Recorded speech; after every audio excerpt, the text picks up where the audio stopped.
In this tutorial, I'm going to show you how to change all fonts here in Canva. So I have this little planner just here, and let's say that I want to change every single font on here to exactly the same font.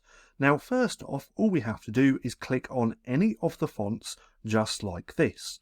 We then want to navigate to the font menu and choose a font that we want to change everything to. For this example, let's go with this Snowy Groovy Regular. Now, if I click on there, it's only going to change that word.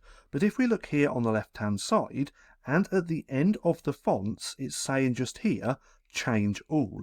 So it's going to change all Oswald to Snowy Groovy Regular. So now if I click on change all, it goes through and changes absolutely everything in that design, as we can see just here. So that's just how simple it is to change all fonts here in Canva. Now, if you found this video helpful at all, then please consider giving me a like, as it really helps out the channel. And if you're not too sure what to watch next, click right here and watch this playlist.